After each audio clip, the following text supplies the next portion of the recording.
diri saya nabinya Pancasila sekarang. Hmm. Ya kan? Kalau kemarin saya bilang Nabi ke-26, saya Bagus bilang loh, Pak. sekarang Nabi Pancasila.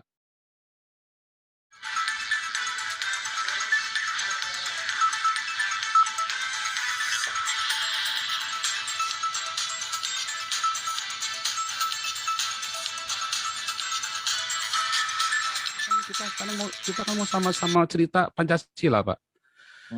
Anggaplah saya ini nabinya Pancasila. Saya menganggap diri saya nabinya Pancasila sekarang. Ya kan? Kalau kemarin saya bilang Nabi ke-26, saya bilang Pak. sekarang Nabi Pancasila. Bagus, Pak, dibikin kaos Pak, Nabi Pancasila. Nah, nanti mau saya bikin Pak Nabi Pancasila, Pak. Wah, nanti tinggal siapa yang mau jadi umatnya kan, mau ngaku apa enggak, malah dikebuki nanti, Pak. Ini saya lagi bikin merchandise Pak Nabi Pancasila, nanti dikebuki lagi ntar. Nah, kenapa? Aduh Pak, ini Pancasila itu begitu saya di Eropa, Pak. Saya, Eropa ini Pancasila banget, kalau diterapkan indah sekali di Indonesia. Waduh, saya itu banyak ketemu ya Pak, wartawan-wartawan itu, ada satu wartawan di Belanda yang namanya Michael Mas, Pak. Ya, saya berusaha kontak beliau tapi belum mau ditemuin masalahnya Michael Mas ini. Dia nulis, dia ada satu tulisannya Michael Mas, Indonesia ini udah berubah sekali dalam 20 terakhir ini. Sejak reformasi, Pak. Nggak tambah maju, tambah nggak bener, Pak. Tambah nggak bener kan sejak reformasi kan? Kelihatannya aja maju, kelihatannya. Wah, kumbir. Di dalamnya, di bawahnya, wah makin parah loh, Pak. Konflik horizontal itu makin ngeri loh, Pak. Sejak reformasi itu, Pak. Kenapa? Karena ada yang mau menggoyang Pancasila. Ya siapa? Ideologi khilafah ini. Dan sekarang menampakkan diri semuanya.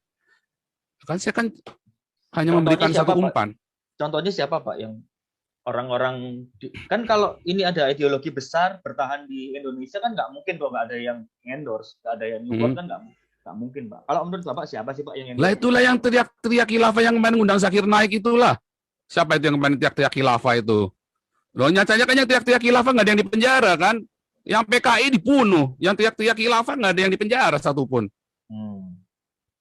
Felix Xiao, HTI itu, ya kan? Panitianya Zakir Naik. Wah, itu kan bilang harus Islam. Wah, itu bahaya sekali tuh kalau bilang pemimpin harus Islam. Wah, itu melanggar Pancasila, Pak. Nggak ada, Pak, itu di UUD 45 pemimpin harus Islam. Ya kan?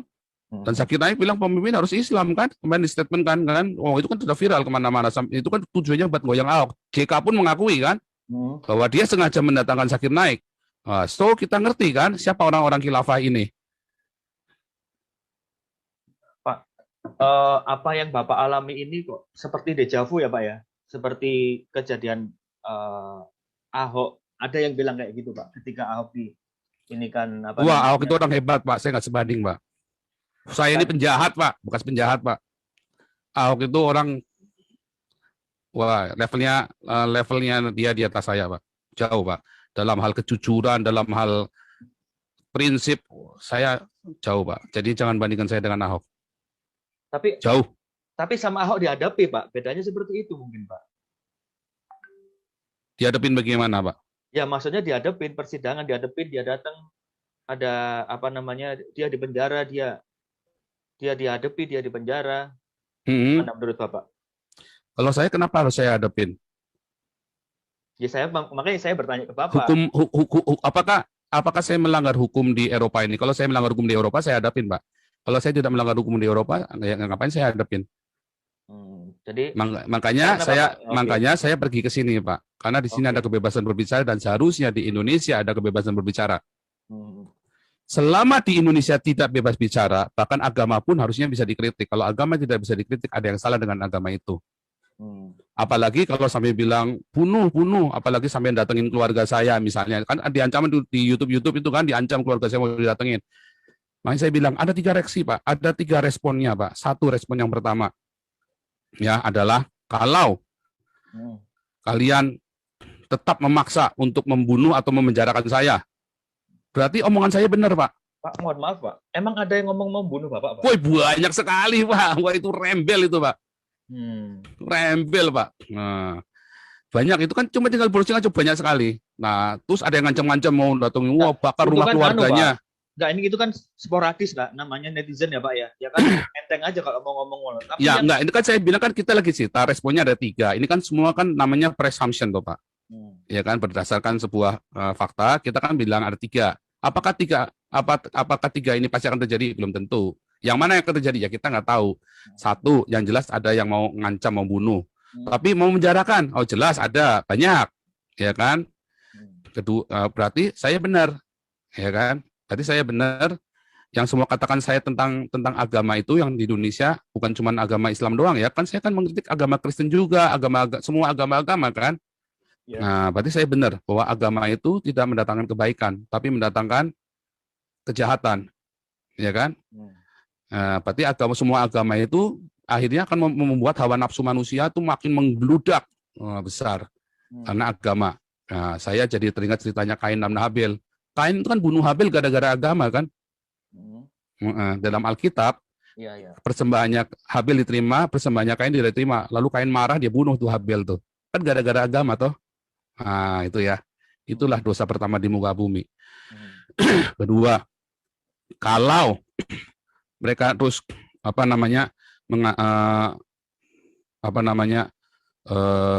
mengancam keluarga saya, ya, dan bahkan melakukannya, bukan cuma mengancam, melakukannya. Ancaman Pak, kalau di Eropa udah termasuk teror loh Pak.